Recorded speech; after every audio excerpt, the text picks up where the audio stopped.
what I thought would be a very good thing is in some way to crystallize the overall understanding of the Bria, of the creation itself, and to see in many ways where we're at, where our present day 5,781, that year is at, and also to look at it from the perspective of the entire scope of history.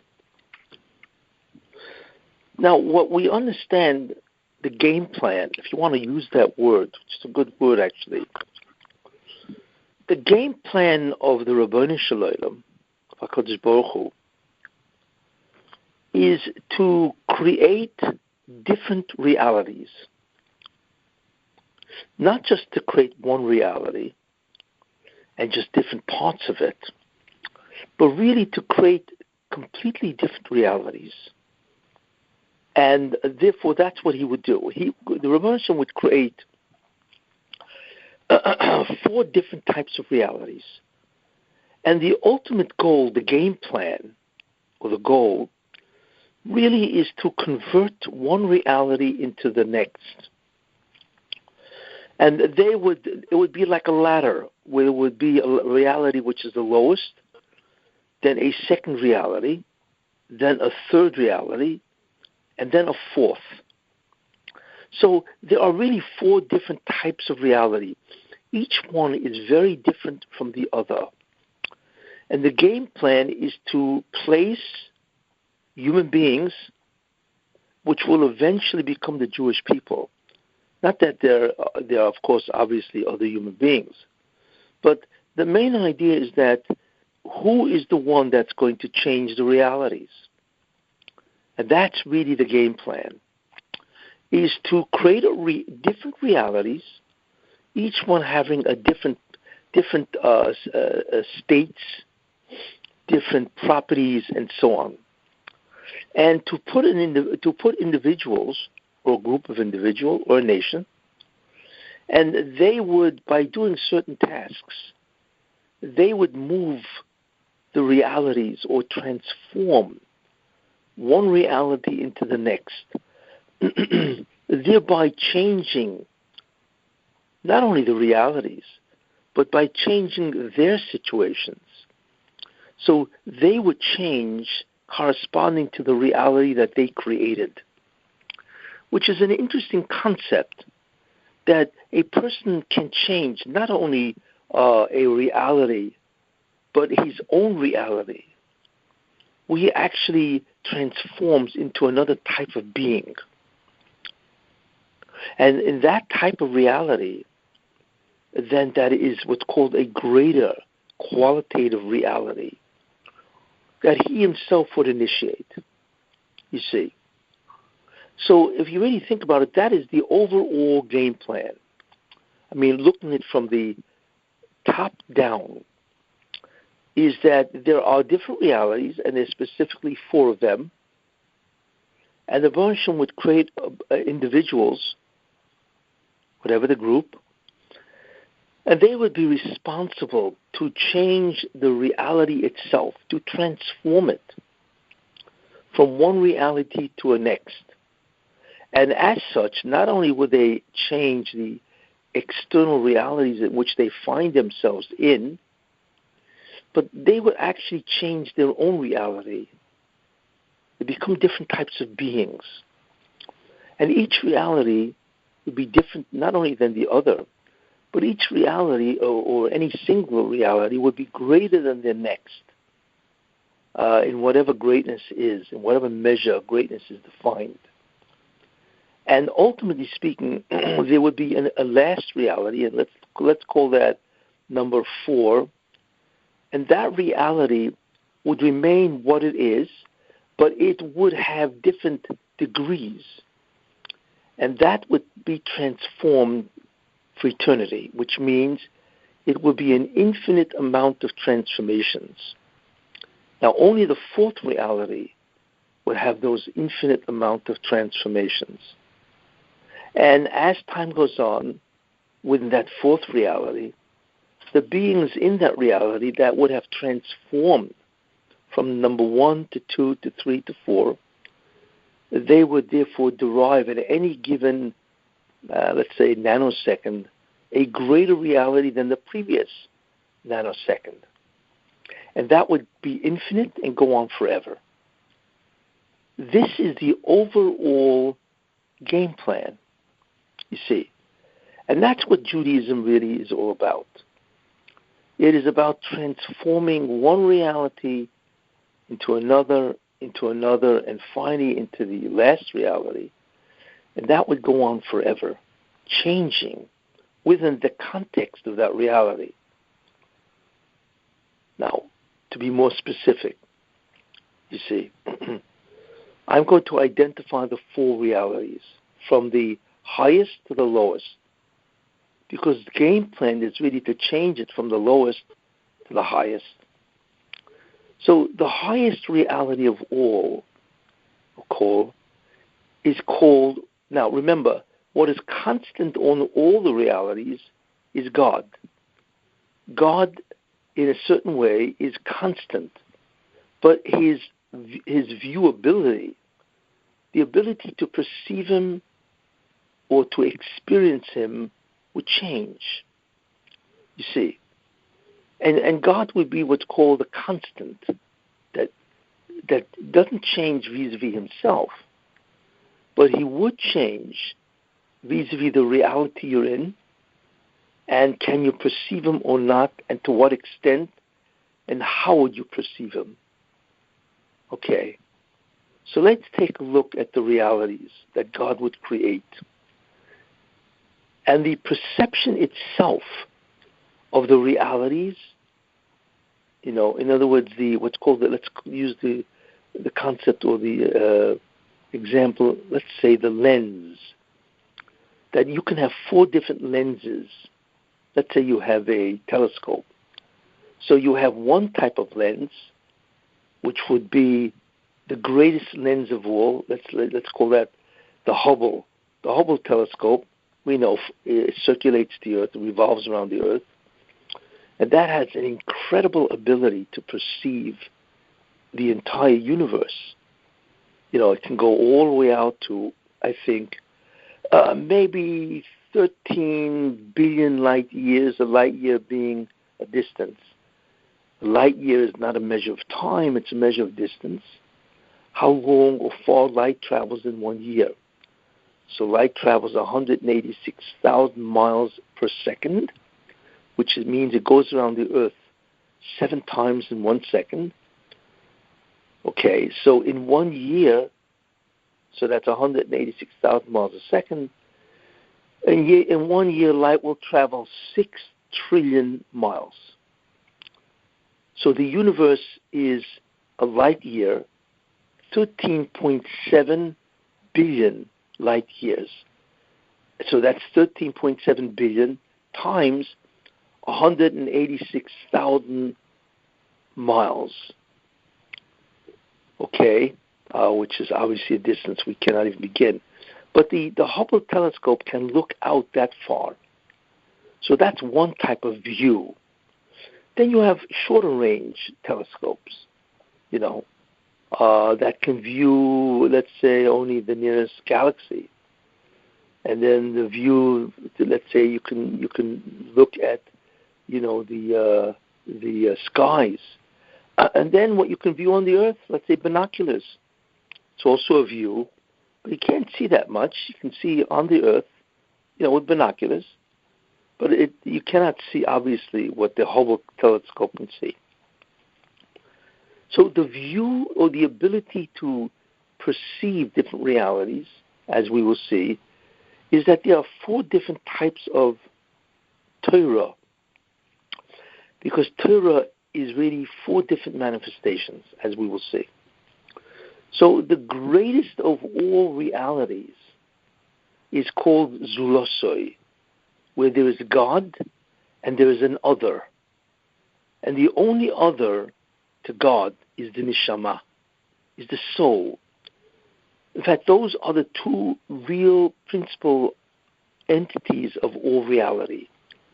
There's God, the divine, and there's the neshama, which is the greatest creation that God ever made. You see. And that's called, there's the Elokus, God, and the neshama is the zulosoi. Zulosoi means other than he. And that's it. That reality is the reality called Olam Haba. That's really what the future world is. It is an existence in which there are only basically two different types of realities. There's God, the divine presence. We'll call that the highest level of Shekhinah, of the divine presence. And there's the Neshama, you see. And the Neshama in the reality called Olam Haba, which is called the future world, we do not know what that reality is. You see. We have no idea what exists in that reality other than these two forms of beings. Those are the principal forms.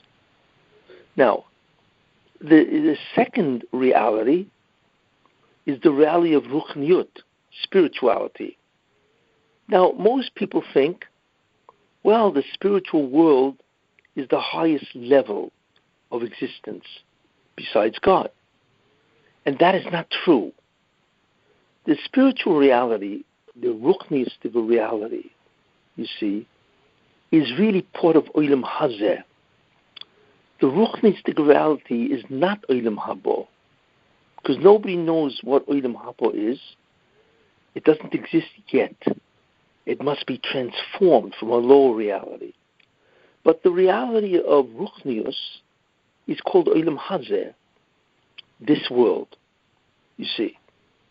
And this world has different realities in terms of Ruchnius. Now, the beings that inhabit Olam Hazeh, they are spiritual entities. Basically, they are the Malachim. They are all the angels. And there are 10 different categories of angels, different ones inhabiting different aspects of the spiritual reality. But it's only spiritual. They have their own nature, their own properties, what they are, what they can do, what they know, how they function. Now, we're not familiar with them at all, except in the fact that we know that these are the Malachim, you see. So that reality, the reality of the Malachim, is purely spiritual. Now, we who are physical, and I'll get to that, we cannot experience a spiritual reality being as he is in his reality. We can't do that because we are in a reality which is also part of the Olam Hazeh, but it's physical. It's called the Geshem reality. Geshem means material, physical. We do not understand, we cannot experience directly a being in the spiritual reality, the Ruchni. Therefore, you cannot in any way, as you remain physical, you cannot experience a spiritual being directly. That spiritual being, in order to be experienced or perceived by you, must don or change into a physical costume, which he then assumes, although it's not him, and therefore you can experience that being as a high-level physical being. But you can never experience a malach as he is. It's a different reality. He's got to put on a costume, some kind of a suit, so to speak, that you can experience. So therefore, the reality of the malachim has its own rules, its own regulations, its own physics, actually. It consists of different types of beings, you see, and they have their own properties, their own levels of hierarchy, and so on. So therefore, that is the second reality. And that has different levels. But the commonality of all of them is that they are all spiritual, you see. And there are different levels of that spiritual reality. There are three that I would mention. One is called actually Asiya, the world of action. There's Yetzirah, the world of formation. There's Bria, the world of creation. Okay. And then there is the world of Atzilut, which is an interesting reality. It's part of Olam Hazeh, but there are no beings in that world except God. Now, God is not spiritual, but in some way, the lens in which you can view God is a lens of Olam Atzilus. So in that sense, it is a spiritual lens from which you can experience God as a spiritual being, although he is not spiritual. You see, God is not spiritual, obviously not physical. God is something that we have no idea what he is. But you can experience God through the lens of Ruchni in Atzilut. So Atzilus is a world that only God is, and he can experience as a spiritual being, although he is not spiritual. It's almost like God puts on a certain costume, and you can experience him in that costume, you see. But he himself is not that. He wears a spiritual costume. But he is the only one in that reality, Atzilut. So Atzilus really is the world of God as he can be experienced as a spiritual being.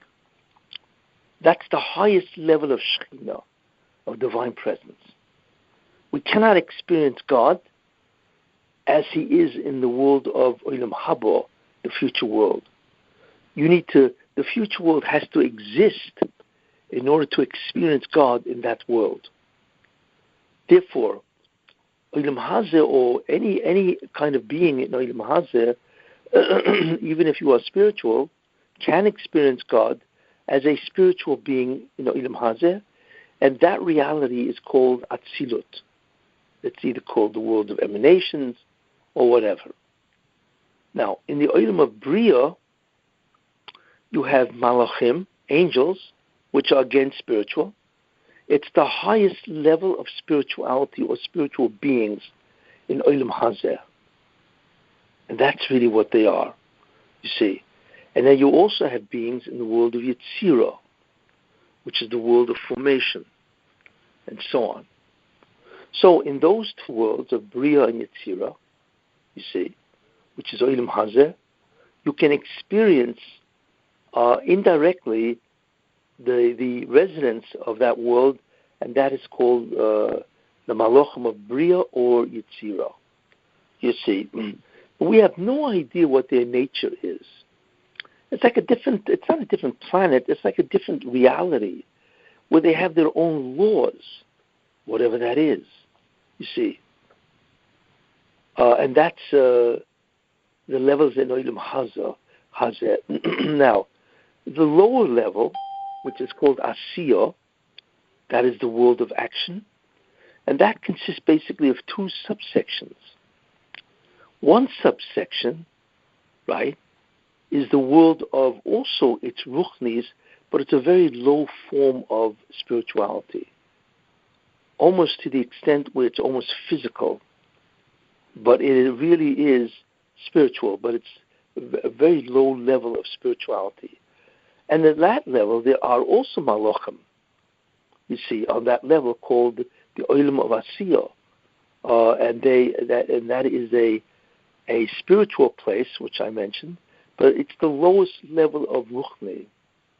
You know, that is also a level of shadim, demons. That is a level of angels of Chavolah, angels which are part of the Satan, his entourage, so to speak.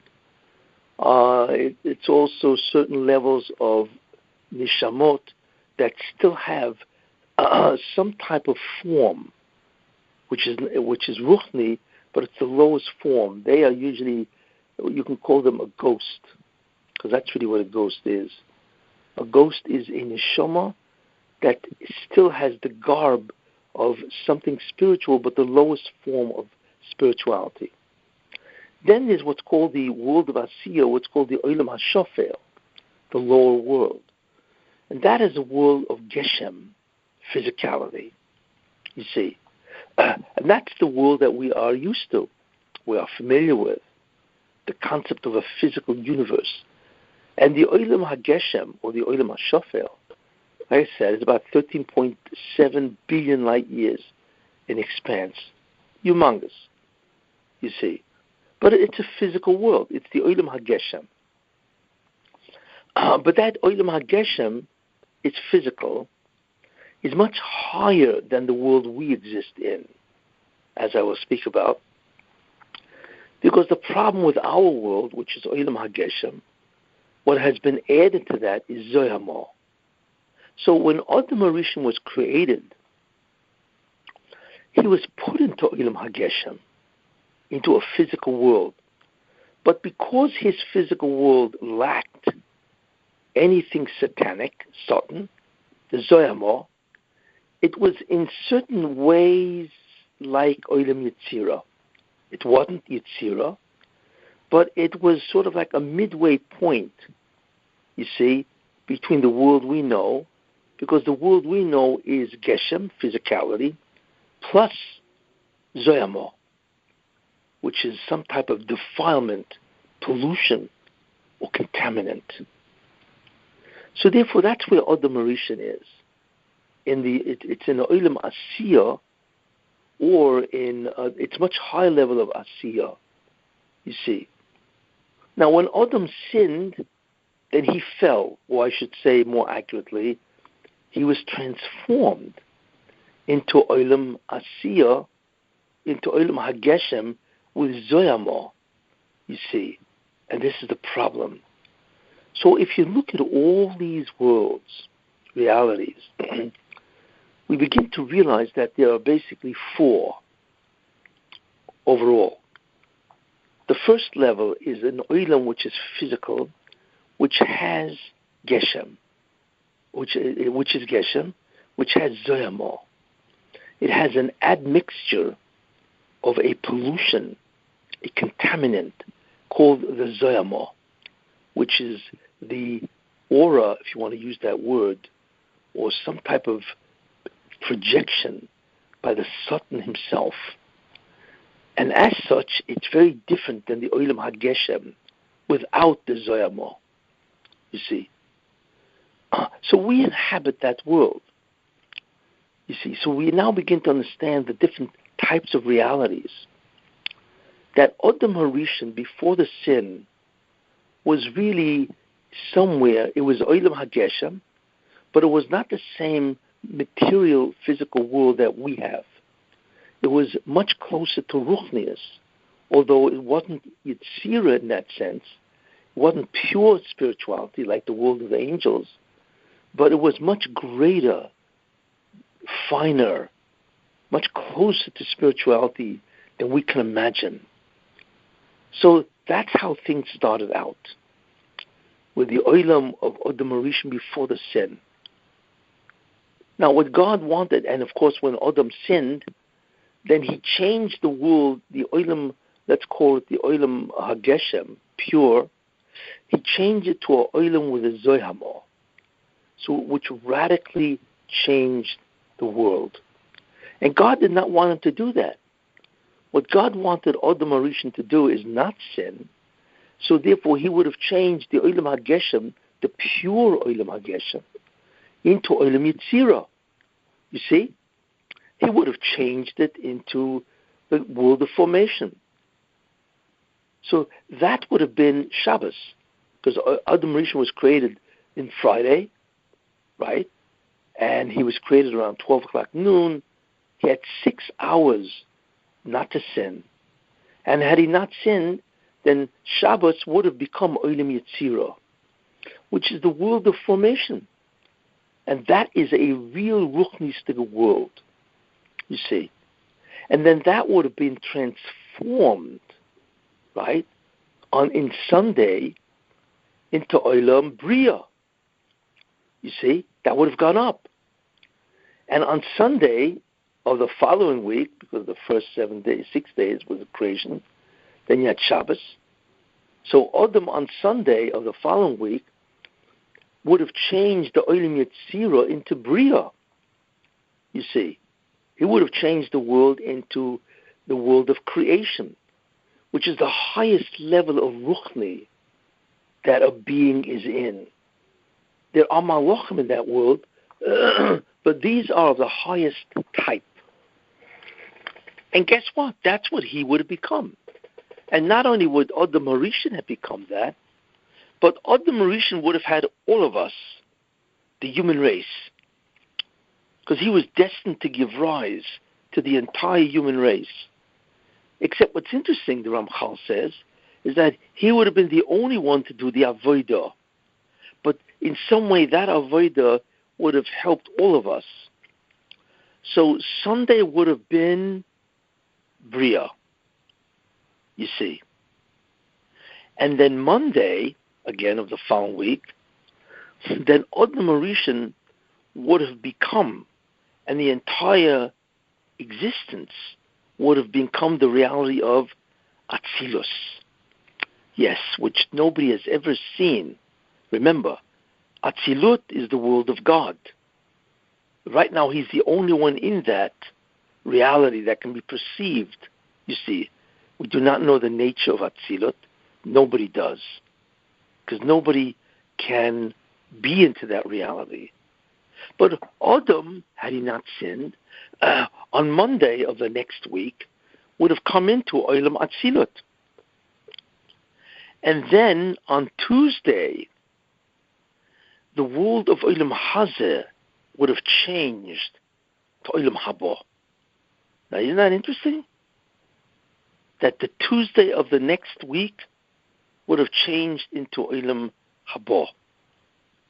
And once the reality of Olam Hazeh, which is the world without Zayama, which is, let's say, Friday, that would have become Yetzirah. Well, Yetzirah would have been Shabbos, Sunday would have been Bria, Monday would have been Atzilut, and Tuesday of the following week would have been Olam Haba, which is the 10th day from the beginning of last week, Sunday. So really, that 10th day would have become Olam Haba. And therefore, that world is the world of Zulosoi, where really there's only God and the Neshama that exists in a world of, it's not even Ruchnius. We don't know what that world is. So I call it the world of Zulosoi, or Olam Haba, because it is not even spirituality. It's much different than spiritual. It's the world really of the Neshama, pure. We have no idea what that is. Now, what's an interesting remez to that, by the way, is we know that, it's good to start things on Tuesday. Why? Because on Tuesday, it says the word Ki Tov twice. Ki Tov, God created on Monday, or whatever, but he didn't finish. And then he created two things on Tuesday, and therefore he said the word Ki Tov twice. But if you think about it, Ki Tov means because it is good. So the first Ki Tov refers to the first Tuesday. The second Ki Tov refers to the Tuesday of the following week, you see. And that would have been Olam Haba. You see? So it's really referring to two different Tuesdays. This is a drush or remez. You see? So therefore, the following Tuesday, Adam Harishon, Chava, all mankind that would have survived or been with Adam on the following Tuesday would have been in Olam Haba, and that would go on forever, changing. It would remain the reality of Olam Haba, but Olam Haba would be different from whatever you want, whatever unit of time, let's say 1 day, whatever time there is in Olam Haba. Every day would have been different, greater and greater and greater. But the reality of Zulosoi, which is the God and the Neshama, that reality doesn't change. It just gets different, you see. So what happened really? Well, instead of Adam changing the world on Shabbos to Olam Yetzirah, you see, what Adam Harishon did is he introduced Zayama because he sinned, you see. So he changed the world lower. He made the world lower. So instead of the world being Shabbos, which is Olam Yetzirah, it became Olam with Zoyamor. It remained Geshem, but it became infused with Zoyamor, which is the satanic pollution of the Satan. And therefore, everything in the world became not only physical, but it became subject to what's called deterioration or decomposition. What is the concept of the Satan? And that's why we realize what Olam Hazeh, the Olam HaGeshem, with Zoyamor really is. You see. And by the way, before I forget, what God wants to do is restore the world to Adam, right, without Zoyamor, which would have been Adam before the sin, like Friday. And that is the Messianic Era. You now understand what the Messianic Era is within the context of the totality of all the realities. The Messianic Era is an era, especially after Mashiach ben David comes, where he kills the Satan. And therefore what he really does is he changes the Olam Geshem, the material world, which has the Zoyamor, to a material world which doesn't have the Zoyamor. You see, he kills the Satan. And therefore the entire universe, in a certain sense, changes. So what it does, it becomes the Olam of Geshem at the lowest level. So the Olam of Geshem at the lowest level is Geshem, physicality, without Zoyamor. And that begins to change slowly until ultimately the year 6000. So whatever years the Mashiach is here, let's assume the Mashiach will come in 2030, right? Which is only almost a little more than 9 years from now, and he will be Mashiach ben David, and he will then, the world will then become Olam Geshem, because he will kill or remove or eliminate is a better word. He will eliminate the entire concept of Satan, all his entourage, his malachim, and the entire concept of Zoyamor. That will all be removed. There's no more death. There's no decomposition. There's no deterioration. Nothing bad ever happens, because everything bad that happens is always a result of satanic kitrugim and Zoyamor, because that's how it's executed, you see. So, Yemoisa Mashiach, what it really is, the Messianic era of Mashiach ben David, is an era which there is no such thing as bad. I mean, it can exist in theory, but nothing ever bad happens. Because if there's no death, there's no sickness, there's no illness, nothing deteriorates. On the contrary, everything enhances. Why? Because even though it's Geshem, it gets better. Because the Geshem itself improves higher and higher. Comes out that by the time you reach the year 6000, which is the English year 2240, you will have basically reached the highest level of Geshem. And then what happens is the world is destroyed, which is the world of Geshem. In fact, the entire universe is destroyed, you see. And what that means is that the entire universe becomes Ruchni, at the level of Yetzirah, you see. So from the year 6000 to 7000, the universe becomes Ruchni, at the level of Olam Yetzirah, which is the level of angels, you see. Now again, we don't know what that world is like, but it is nothing of what you can imagine, because there is no longer an Olam HaGeshem, you see. There is no more physical world. There's no physical universe. everything in that universe has been changed to complete spirituality. But it is only the spirituality of Yetzirah. Yeah, but that is so different than what we know. We cannot even comprehend the incredible superiority of that existence. You see. So that's what Mashiach ben David does. He gets rid of the Satan, so we become like Adam Marishan before the sin, but we start out at the lowest level of Geshem without Zoyamah. And as the 210 years ensue, from let's say 2030 up till 2240, it is a world of unbelievable goodness. You see, and that's what the Nevi'im talked about. What they talked about, not Olam Haba, but the Yemosha Mashiach. It's a world where God will pervade the world in a way we cannot even comprehend. There will be a chokhmah which we cannot even begin to understand, a wisdom, a divine energy, a divine light. We will be bathed in divine light. Not by in many ways it's like a real me'ain, a small fraction of when you went to the Beis HaMikdash in the time that the Shekhinah was there.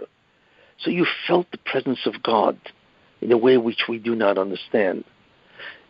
In the world of the Messiah, the Messianic Era of David, you see, we will experience being bathed, so to speak, in the world of God, in a world of Geshem without any kind of Zoyamah, nothing. And that'll be an unbelievable world. It's a world of unbelievable peace. Where it says in Yeshaya that the wolf will dwell with the lamb, the lion. I mean, you can have a pet as a lion, and it'll be like a pussycat. It's unbelievable. It means all the aggression, the hatred, the desire to kill, to damage, injure, is gone. You see, because that in many ways is all part of the satanic world. There will be unbelievable light, spirituality, spiritual knowledge, presence of God, prophecy. Every Jew will be an unbelievable Navi, prophet, of which we cannot even imagine. Imagine, you sit down, you close your eyes, and there it is. You are a Navi, or Nevi'ah, right? And you are experiencing God with dvekus, with images of which you cannot even begin to imagine. You see. And that's all because there's no Zoyamah. You see. It's basically, but you're still physical. It means you're walking around, you have your own body, you're physical, but it's a physical world that we cannot even begin to understand. You see. It's like Adam Rishon before the sin, who was basically physical, but the lowest level of physicality, but no Zoyamah.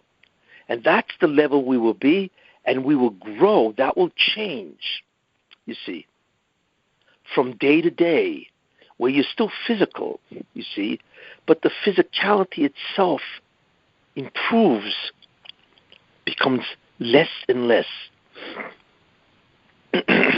You see, and that is why that is the world of Tchiyat HaMesim, the world of the resurrection of the dead. Why? Because death is only something where the Zoyamah, collapses or decomposes physicality. That's what death is, you see. But what happens if you remove Zoyamah? Then the physical piece or the physical matter that you have, if it has no Zoyamah, cannot remain dead. You see, it resurrects itself. That's why Tchiyas HaMesim can only happen after the Mashiach ben David, because you've got to get rid of the Zoyamah, because the Zoyamah is what keeps it dead. You see, it keeps it decomposed. But if you remove the decomposition, the breakdown of the physical substance, you see, then automatically what happens is you resurrect. You see? You become alive. Your physical matter now recombines into a body without Zoyamo. And that body will never die. You will take that body with you into Olam Haba. However, the body will change. That's what happens. But the body is now yours for eternity, because that's what God wants. That every neshama will have a body, some type of outer form. You see, even though that outer form is not physical, but there will be some type of a vestige of what it was when it was physical. But that is why Olam Haba, not Olam Haba, the resurrection can only take place in the Yemei HaMashiach. You see, so we will be restored to the Yemei HaMashiach. You see, we will be restored to the level of Adam HaRishon before the sin. But that's only the beginning. Like I said, you will have a new body, and there will be an incredible time period. You know, you will not die at all. And not only that, but everything you do will be like magic. Like everything you touch will be perfect. It will be good. No chesarn, no deficiencies, no problems, no worries. It'll be what's called in English a utopia, where everything is marvelous. Everything is magnificent. You see? Now, we cannot even imagine that kind of a world. Imagine living in a world where there's no evil, there's no death, no decomposition, no deterioration, right? There's no anxieties, there's no depression, there's no sickness, whether it be mental or physical. All there is unbelievable perfection of the physical form. Imagine, you'll have energy which just does not quit. You never get tired. We can't even imagine what that is, you see. Because everything that, being tired and anxious and all that, that's all Zoyamo. That's all satanic, you see. So it's a universe in which there is unparalleled and incomprehensible goodness. But it's still physical. But in a way which we cannot comprehend because it lacks Zoyamo. And then by the time you get to the end of 210 years, right, which is the year 6000, then there is no more Geshem. We have reached the highest level of a physical material universe that we don't even recognize even when it started, let's say, which is the year 2030, right? We don't even know what it looks like to go for another 210 years to 2240. We don't even know what we will be like, you see. But then all of a sudden the world transforms into Olam Yetzirah, you see, where even the Geshem changes. And the Geshem becomes something of which we've never experienced. It's called inert, where you have a real physical body, but it is completely inert, which means it has absolutely no drives, no urges, nothing. It's like you wearing a suit of clothes or a dress. Now, could you imagine, does a dress make urges?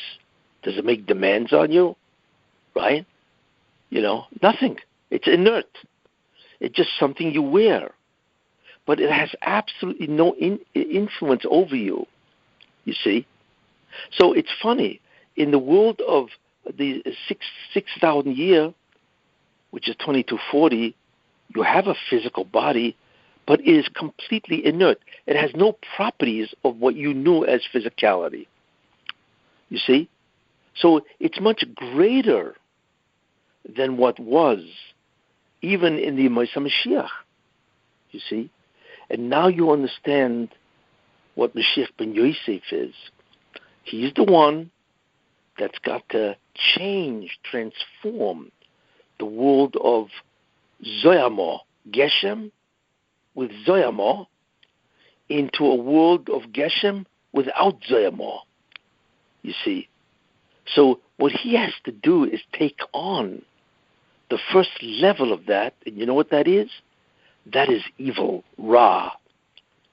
He has to take on and somehow battle and transform the whole concept of evil, you see, and eliminate it. Then the Mashiach ben David destroys it. That's the difference, you see. He has to vanquish it, subdue it. It's called Kafiyah Surah, where evil no longer rules. It no longer has any hatzlacha. In other words, it may exist as a concept, but it has absolutely no dominion whatsoever, you see, even though it exists. And then Mashiach, that's Mashiach ben Yosef. And part of that, of course, is the building of the Beis HaMikdash, right? And part of that is, not only that, is the restoration of all the Jews, right? Going back, rehabilitation.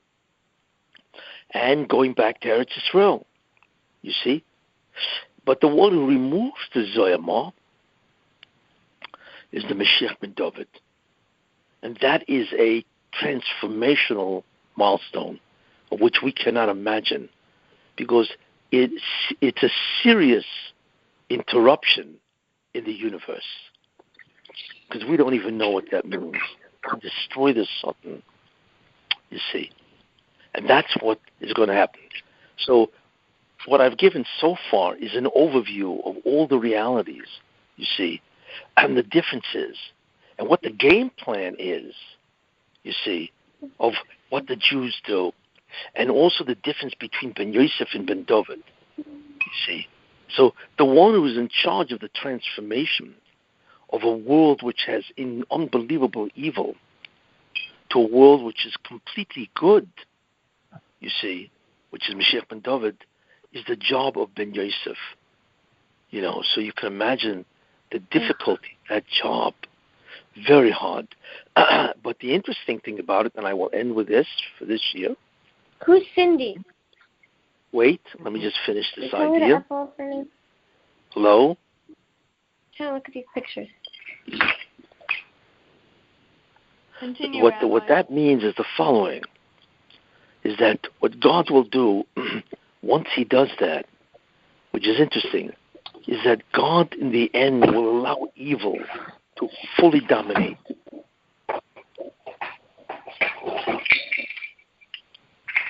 God will allow evil to fully dominate, because once God will remove the evil, he wants it to fully express itself, because that will show the power of God, that evil, even at that level, has been eliminated. And that is what we are now in. We are watching a world which is incredibly evil. The amount of suffering, the amount of evil, the amount of killing, murder, the amount of immorality, you see, the amount of perversions and corruption is unbelievable. We are really in the Memtesh Shari Tumah. That's really what we're in. It doesn't look that way because there's a tremendous scientific advancement. But when you think about it, morality-wise, we are in the Memtesh Shari Tumah. And unfortunately, America has become full-blown into that reality. So what God does is he allows evil its full expression, total, and then he destroys it. Because God wants to demonstrate his unbelievable power. You know, in other words, when you want to vanquish an enemy, you don't want to vanquish an enemy that's weak, because what did that demonstrate about you? What God does is he wants to demonstrate, once he's about to eliminate it, his real koyach to absolutely destroy every vestige of evil, you see. And that is the world we are now in. And now you begin to understand why there's so much evil, because God is about to eliminate it. So he wants to demonstrate his awesome power, right? And therefore, he's going to let it go to its hilt, Memtesh Shari Tumah, and destroy it. And that is the job of Mashiach and Yosef. So let's hope that this year, or now, this is the utter destruction. You see? Okay. Any questions so far? So is that what's going to happen with this Biden versus Trump? Well, this Biden and Harris and so on, this you're looking at Pure evil. Pure evil, yes. Why? Because it's not that they want to dominate people on the America. Socialism and communism, which is another restoration of evil. They want to maintain the incredible immorality, perversions, corruption, you see, and the arrogance of mankind. That's really what they want to do. They want to dominate everybody, you see, and that is America, which used to be Toiv. They want to dominate that totally, you see, and bring it to what it was by the Mabel or Sodom. They want to turn America into Sodom, you see. And therefore, they are being allowed to do that, or at least attempt to do that. Now, what is interesting to us is what will God do? Has evil reached its end conclusion? You see? Rabbi, an hour ago, Trump, it's called the Government Service Administration. Trump is allowing the transitions into a Biden administration. So, and with yesterday, Sidney Powell saying she's not president, and now this just coming out with the transition, I don't know that we're in for some but good news. I saw that article, and you had to see who is CNN is the one. No, Amy, it's Daily Wire. It's No, he said I'm going to transition because they're threatening the lady, her family, and her children. Which lady? Emily, his lawyer. One of the judges. Very lawyer. With sex in front of her house, something very bad. So he goes. Which lawyer? Sidney Powell? But I'm not Emily. Who's Emily? Sidney, his other lawyer is other lawyer is Giuliani is one lawyer, and this other lawyer, Emily Murphy, is his other lawyer, and she's been getting threatened. So he's telling her that because of this threat, he's allowing the transition into a Biden administration. But he does not concede. And now Antifa said that if he doesn't concede, we're going to go to every conservative neighborhood, terrorize the people. They won't be able to go to the grocery stores, and they won't be able to go to work. Wait and see. They're threatening. Interesting. Well, I think maybe that's why Sidney Powell last night said she's not Trump's lawyer anymore. Because they probably threatened her. Yeah, they threatened. Correct. Yeah, so what you're really watching, you are watching a final battle where America is no longer a country that we recognize. We are now looking at a civil war. This is a potential of a civil war where America is now hostage by the forces of evil. The question is, what's Trump going to do? You see, that's the question. America is no longer a civil country where law dominates. It's now, threats that dominate. It was safer with the mafia. Well, that's what it's becoming. It's becoming a mafia-dominated country. Yeah. Very bad. So, Rabbi, terrible. What's the plan? What are we doing then? We can't stay here. Well, that's what I'm saying. That's what I'm trying to explain. Why this world, why America, which used to represent the good aspect of mankind relative to all the other countries, is now itself under threat of being evil. So that's the question. How far will God allow the evil to dominate before he wipes it out? That's the question. That's where we want the answer. Do you know the answer? When is it? Do I know the What are answer? your thoughts? When do you think? When do you think? I can't wait What I for you. think is that something will happen which will turn it around. Hanukkah time, miracle time. Hanukkah. Because the problem is that if America turns that way, where you have Biden and Harris, and you have AOC and Ilhan Omar, it's over. I mean, the only thing that Bernie Sanders, the only way to stop it will be an open miracle. So that's the question. Or will something stop it? You see. They keep asking for proof, Rabbi, and they have no proof. They keep on showing no proof, and they keep saying, where's the proof? Where's the proof? Yeah, that itself is also strange. Yeah. It's very weird. What's that? I don't understand how they keep saying there's voter fraud, but they can't prove it. Well, I do know that they have. Apparently, people could be threatened. Yeah, I think they have. All these people that have proof, all their witnesses, they don't want to say their name, otherwise they'll come after them. Yeah. You're watching mobster tactics. Yeah. You know, because people want to be anonymous, they're afraid that they'll be threatened. Sure. No, but they asked Sidney Powell to prove all this Dominion, voter fraud, and she never showed anything. And they've been asking her, and she keeps saying, this weekend I'm going to show you, and then nothing comes out. And then now she comes out saying, I'm not the president's lawyer anymore. Very strange. Something is very fishy. Yeah, something is happening. We don't really know. Did they threaten her? Is that why? Look, it's the only thing that makes sense. Yeah, these people are very dangerous. Look what they did when they riot in Manhattan. Look what they did when they rioted in all the other cities. They killed and they destroyed property. You know what I mean?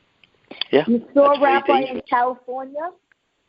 Rabbi, the what? In California, people. What in happened? In California, people have homes.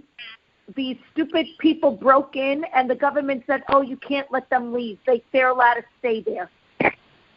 They're letting every sin of Sodom happen again. The rules are to protect the villains and not the innocent. Yeah, that's the breakdown of society, by the way. But that may lead to a full civil war, by the way. Because there are millions and millions of people. Rabbi? Well, that certainly could be, yeah. Because you have millions of people that have guns. And I guarantee you that they're going to use them. There's, I don't know, like I heard. The city of... What? The city of New York just made a new law saying that they're going to raise the parking tickets to $175, and they're going to distribute like $45 of that money to the person that reported it. Oh, wow. They're encouraging people to report their neighbors. And then also during Thanksgiving, they were offering people to report your neighbors if they see more than 10 people going into a house to report them. We're back to the KGB. Yeah. Yeah, that's what this is. This is a KGB. This is a Russian police secret service, where every neighbor, informed on his neighbor. It's incredible. Mm-hmm. This is the beginning of communism. Look, we have to hope that God will not allow the ultimate destruction and deterioration of America. That would be terrible for the Jews. Terrible. Because it will mean ultimately the rise of anti-Semitism, because the Jews are always the scapegoat on either side when this happens. Whenever there's a breakdown of law, Jews are always the scapegoat. And the second problem is Israel. Israel itself doesn't have a government. They have something called the government, you know. And what are they going to do? You can't go to Israel. Most people cannot afford an apartment that costs $800,000 or $1 million in Israel. And besides, there's not enough apartments because the government of Israel. Rabbi, did you hear Bibi met secretly with Mike Pompeo and went to Saudi Arabia to meet Ben Salman? No, and but the head of the chief Mossad. And the chief Mossad, they went yesterday on a secret mission. Yossi Cohen, yeah. Yes, Mike Pompeo, and they met with Ben Salman in Saudi Arabia. I'm assuming to talk about Iran based on if Biden were to enter as president. So what do they intend to do? Bomb Iran? They did not say what was spoken. They just Israel said, if you go back to your deal with Iran, we will destroy their nuclear plant. Israel made it over the weekend. They gave that statement. Did they say that? Loud and clear to Biden. Yeah, because they're all sure. Because Biden's crazy. Instead of eliminating Iran, these guys want to reinforce Iran. It's unbelievable. So Israel will have no choice but to destroy the nuclear weapons of Iran. And the Arab countries are behind him. And Saudi Arabia said, we'll make our own nuclear plants if you're going to do that. Yeah, he's going to start a nuclear arms. Also. Of course. Then what's going to happen is the Middle East is going to become, everybody's going to make a nuclear arms race, which will destroy the Middle East. Because once they have nuclear weapons, you never know when it could be used. Yeah. Biden is a tremendous danger to the peace of the Middle East. Tremendous danger. To the peace of the people in the United States as well. Yes. Mm-hmm. It's amazing, but like I say, the question is, to what extent does God want the evil to dominate before He destroys it? Mm-hmm. That's the question which I've answered by showing you the entire scope of what is supposed to happen. You see, look, we just have to hope and pray that this evil will not dominate. You know, and God is somehow. What do you think is going to happen with Trump? Do you still think Trump's going to win? I still feel that he can win. Yes. You know, even with all these things, and him saying now to. I want to tell you something. Don't be fooled. When Haman went into that private meal with Ahasuerus and Esther, what do you think all the Jews thought? They said, we're finished. They didn't know who Esther was, that she was Jewish, because Esther never revealed her origin. So everybody thought that Esther is probably some kind of a Persian woman. And now, not only is Haman not destroyed, but she seems to be inviting Haman as a private guest. So on the contrary, we're finished.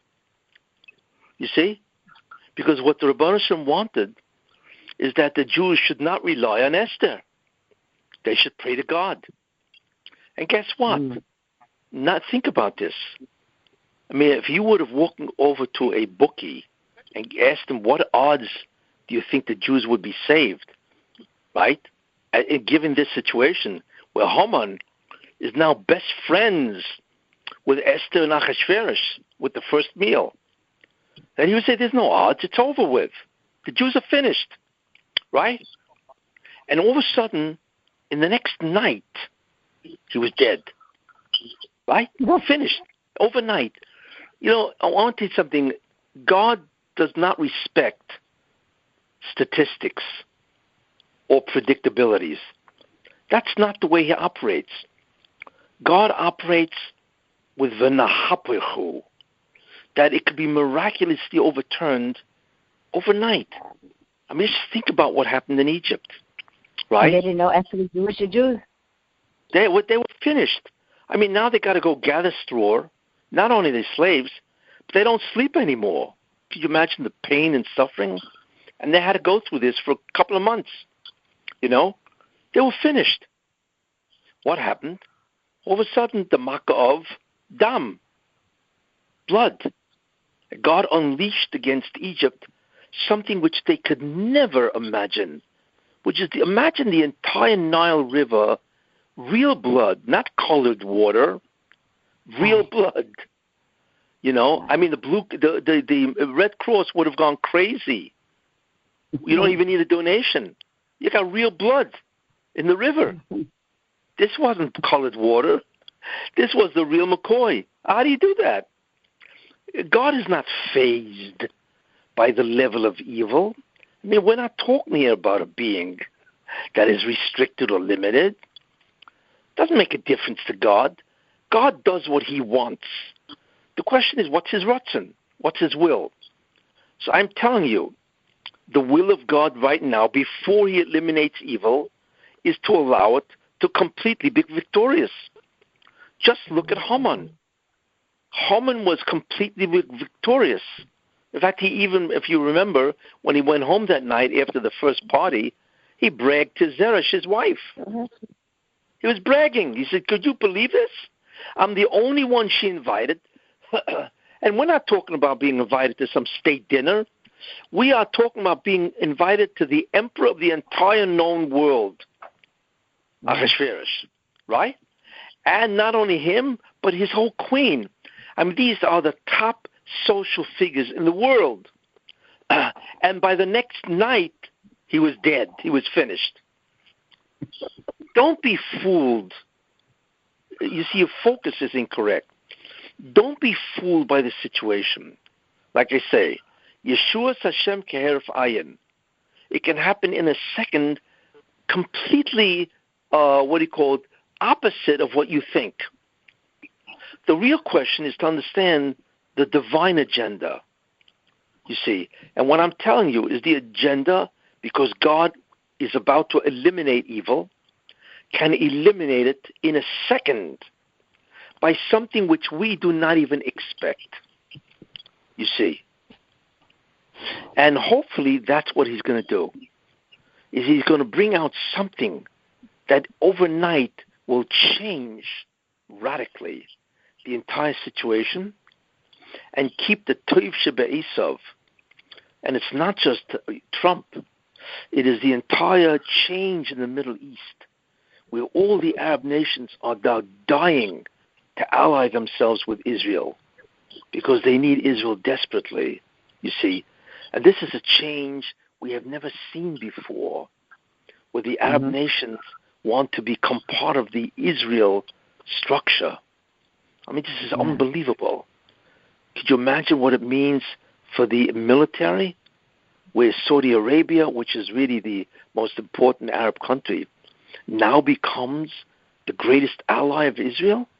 You would never expect this in your wildest dreams, you see. And it's happening. And the one who did it is Esav, Edom, the Toiv Shebe'esav. This is the one who did it. Trump. He's the one that did something that nobody ever did. He changed the entire political climate of the Middle East. It's one of the greatest political achievements in the last 100 years. He deserves many Nobel Prizes. Now, will God stop that? You see, that is the question. So we don't know what the measure of evil is that God will allow to eliminate it. Because like I said, remember, when God eliminates something, he makes it the most powerful. Just like Egypt, they ruled the Jews, right? And they were the most powerful nation on earth, on the Ramses or wherever the guy was. And then he utterly wiped it out. The same thing with Haman. Haman is He's the greatest Grand Vizier with absolute power. He's even got the ring of the king, you see. Because God wants to show Ein Koyach Acher. There is no other Koyach. And this is the emunah. This is what a Jew must believe, that all events, no matter how big or small, are absolutely in the hand of God. So don't worry. Don't look at the political situation. You see, that's not the way the world runs. God decides. We just have to sit back and try to understand what the plan is. That's why I've told you what the plan is. The overall game plan, the different realities. What is Mashiach ben Yosef, ben David? What does it mean, the Messianic Era? And how it is restored to Adam Rishon before the sin. And what has to happen, you see, is the ultimate evil has to rule. You're looking at it, you see. So, don't worry. It'll all be good. Don't worry. Okay? I have a quick question. So when you were talking about the four realities, you said the first one was Zulata. Is that correlating to Olam Atzilut? No, that's Olam Haba. Okay, so then you said the second one was Ruchniut. Yeah, there are different levels of Ruchniut.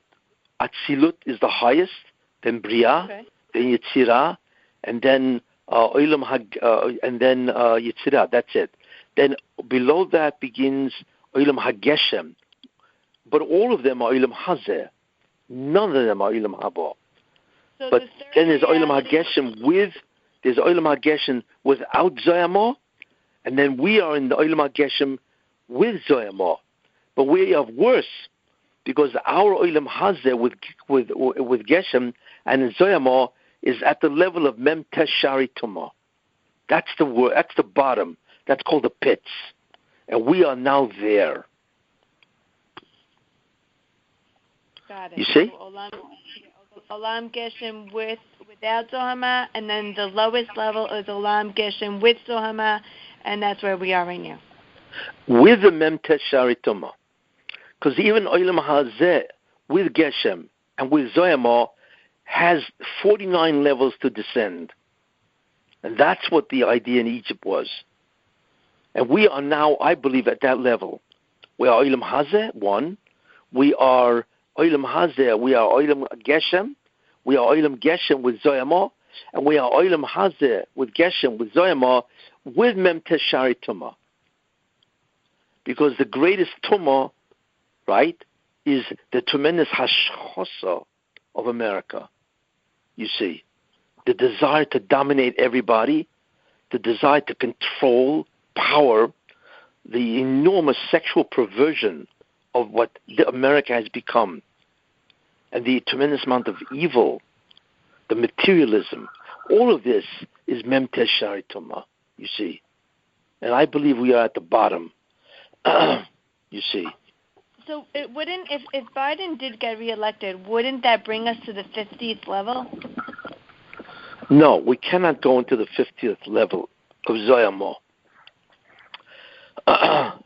Because that would be a level where evil would be completely dominant. Got it. And I believe Sodom was about to slip into 50, but God destroyed it miraculously. And that destruction, look, he could have destroyed it many ways. He could have had a plague in Sodom, right, Amorah. He could have an economic collapse. I mean, a lot of things God could have done to Sodom. He didn't. He destroyed it with an unnatural event in microseconds. Because evil, once it reaches a certain level, cannot exist. There cannot even be a duration of destruction. It has to be completely obliterated, annihilated, demolished. You see. So we are really in the last. You see what I'm saying? But Rabbi, I have a question.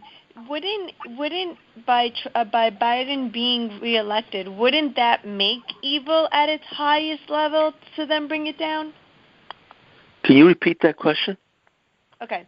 By Biden actually being president, wouldn't that make evil be at its highest level so then Hashem could bring it down? Yes. So then, but evil does not have to reach the 50th gate. It didn't reach it then in Egypt. It only went to the 49th. And then God stopped it. Look, you have to remember, the tumor wasn't the Jews, it was the Egyptians. Right. You know, the Jews were just influenced by the 49th level of evil. But it's not that they were the 49th level of evil. You see? It was the entire climate of Egypt. Or, I mean, whatever was going on there. You know? But the election of Biden, especially Harris, who was a terrible person, will bring it, if it's not there, will bring it down, I believe, to the 49th level. Yeah?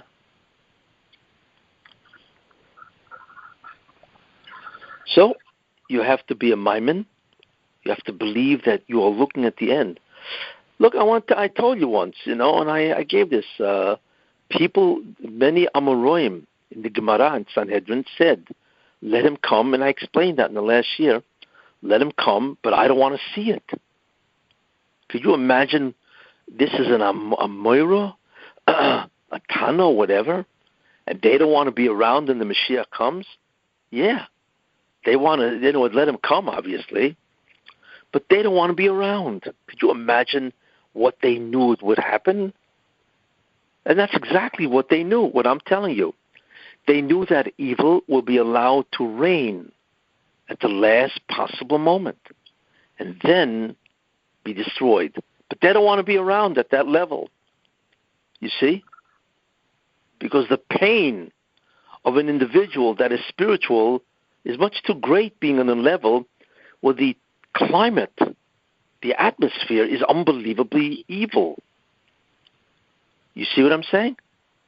So that itself, you have to indicate what it means, how bad it's going to get. Got it?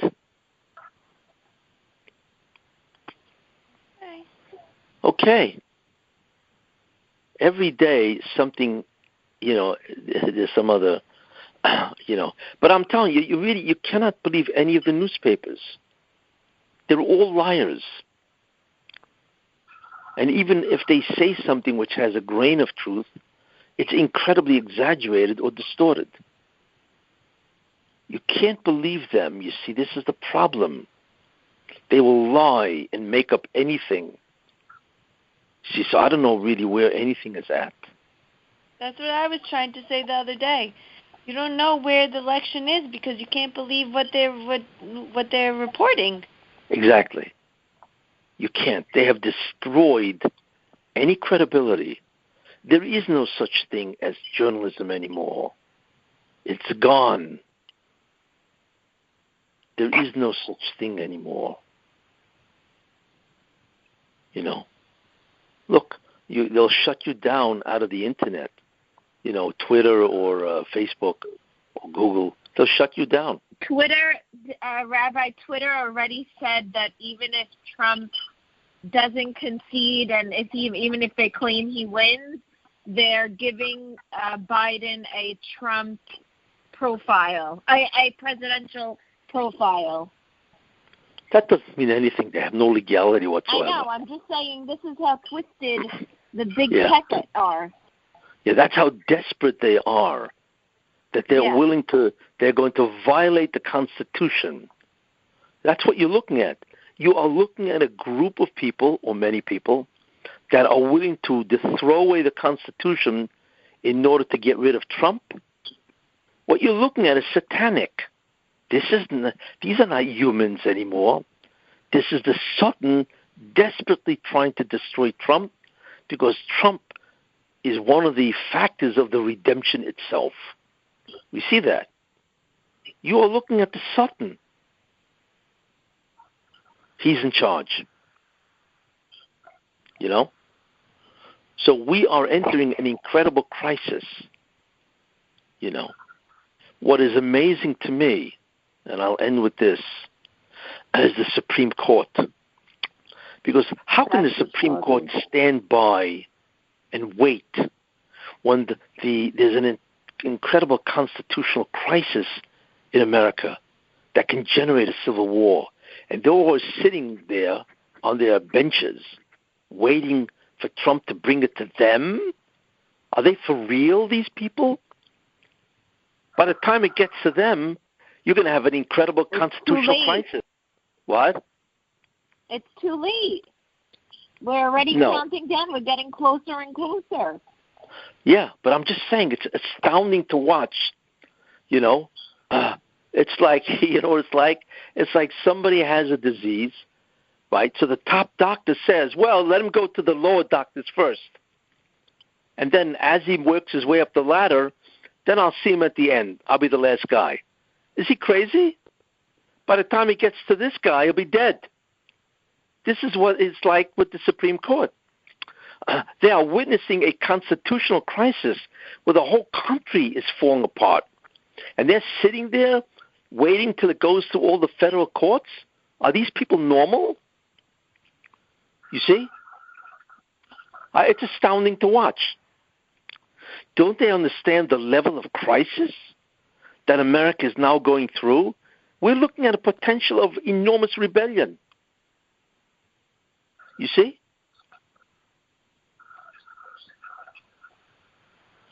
Very dangerous. Very dangerous.